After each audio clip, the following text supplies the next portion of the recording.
shit. We're pretty good. Dolan, Tim Dolan, he's our boy. Lead guitarist, lead singer.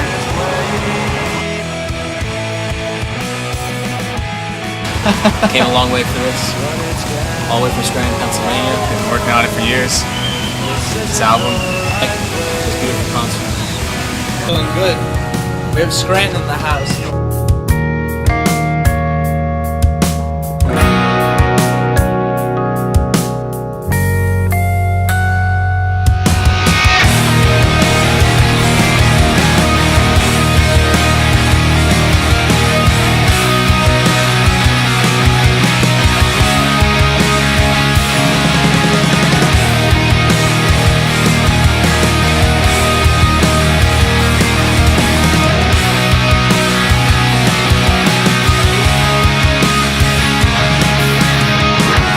This is Paul Leota outside the Bowery Electric, and we're here for On the 50's EP release of Fast Hands, Bad Timing.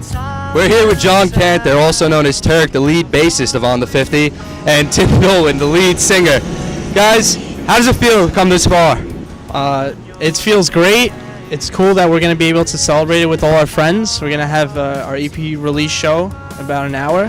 I'm pretty excited about it, you know. All our friends are going to be here. I came in from school, Scranton, Pennsylvania, got to represent. And looking forward to it. It should be a lot of fun. Actually, I've known Tim since preschool, believe it or not. So I've known him pretty much all my life. My mom always tells me he used to be the kid that used to cry all the time. He used to throw up a lot before lunch. Sounds about right. Or brunch, whatever it was back then. On the 50 comes from one of our favorite spots in high school. We used to drink there all the time.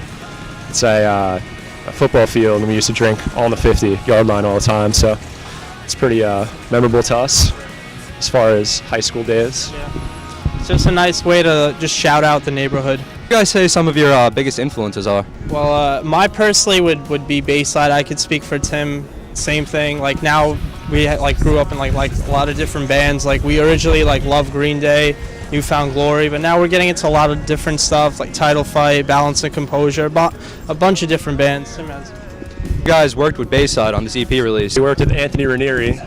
He's the lead singer, rhythm guitar player for Bayside. It was really awesome. Our manager contacted him, and she sent him a couple of our demos we recorded about a year and a half ago. And he really enjoyed what he heard. You know, he thought he could make something out of us. Saw a lot of potential in us, and it was really cool. You know, we were in the studio last January for about 10 days, 12 days with him, and such an awesome experience. Awesome guy, very laid back. We really learned a lot about it. It was a lot of fun. Had that thing that you can't learn, that thing, that kind of that music appreciation that you put into your songs, you know. And it's a ton of work, but it's really, for me anyway, it's incredibly fulfilling to take a band like this and help to mold them into what they may become, you know. They're kind of like clay in a way, you know, and like it's fulfilling to help them on this path.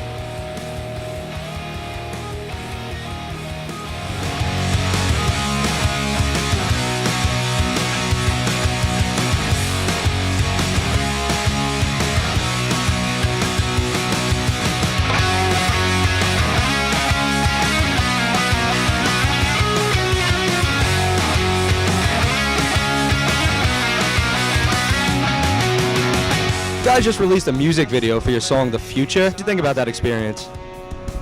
Just everything about it from A to Z was just laughter. The entire thing, from thinking about what we want to do individually to just how it came out.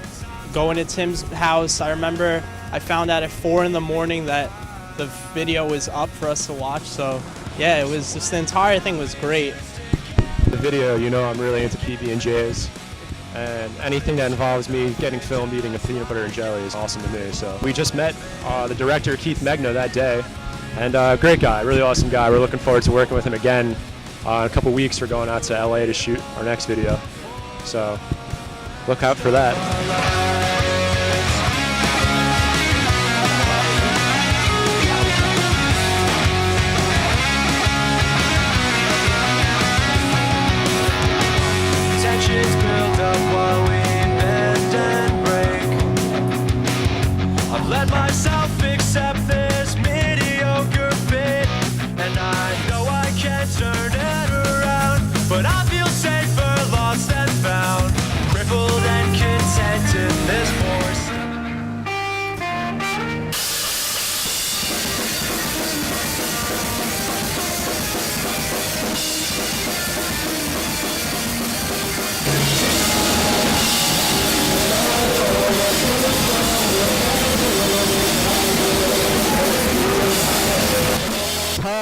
Anthony, Tim, and John. They are on the 50, and we're here to talk about them with their new EP release, Fast Hands, Bad Timing. Guys, how do you feel about it? Very excited about it, about the release. I think this is everything we've been putting work in for the last 6 months. Goes to show on this record, and I'm really proud of it. Guys, you released a new song tonight. Who's your inspiration for that? I don't know, Tom. We wrote that, right, together? Yeah, I mean, like, I wrote a lot of the music, and then, like, I brought it to Tim, and Tim kind of, like, put some parts together with me. So we kind of, like, had, like, some cool stops and, like, weird things that we wanted to put together just to make it a little different, and then Tim kind of carried on with the lyrics, and I don't know where he wrote that from. Tim, where'd you get the lyrics from? Pathmark had a lyric book on sale that I picked up, 2 months ago. We were kind of struggling as a band, trying to get together to practice and things like that. So I think I really wrote it about, I guess, the different types of struggles we were undergoing personally and with the band and everything. So that's where it came from. So, Tim, I was talking to you and John before about how you guys got started. What made you want to do this? Them two decided that they wanted to, like, they already played music together, and they wanted to start something new, and they were playing, like, pretty, like, I would say, like, Green Day-ish 3-piece stuff, and they wanted to up the ante a little bit and make it a little harder sounding and stuff like that. So, and we all decided that this would be fun. Well, it's nice because every time we look at each other's cocks, we're not really too scared to show them to each other. Familiar looking shaft, so we're not like, it's nothing like, oh wow. I would say it's like probably the best working environment that you could probably ask for. Right. Really. All right, guys. So you had a music video for The Future. How did you choose what was going into the music video? Yeah, I guess I'll field this question. I said this for like a little thing we did with Alternative Press that I'm a huge fan of Seinfeld, so I thought it'd be kind of cool to do a video about nothing, essentially, and kind of like the lyrics of The Future speak to like a very apathetic view of life and stuff like that. So I kind of thought it would be funny and true to the lyrics. Funny and true to the lyrics to kind of have something where we were just doing things that, I don't know, you regularly do, but that kind of put off more important things. And we wanted to make it humorous as well, so we kind of had our own little scenes, and yeah, we kind of just brainstormed different things, and yeah, what you see is what we came up with. I think it was such an awesome experience. Like, none of us ever got like really lazy. Like, we all kept moving. We did our scenes and we enjoyed it all. And I really like PB&J's, so can't go wrong with that, right? Yeah. I knew going into it I was going to be measuring my dick 100%. There was no question about it. I would be measuring it. I think we had plans to get back into the studio in late January, if all goes well. Because we're all on break in all of January, so that's when we have a lot of downtime next. So we're looking forward to writing and recording again. And looking forward to the feedback we get for this record when it comes out next week. And that's it. All right, guys. That's on the 50. They fuck shit up. Thank you. Have a good night.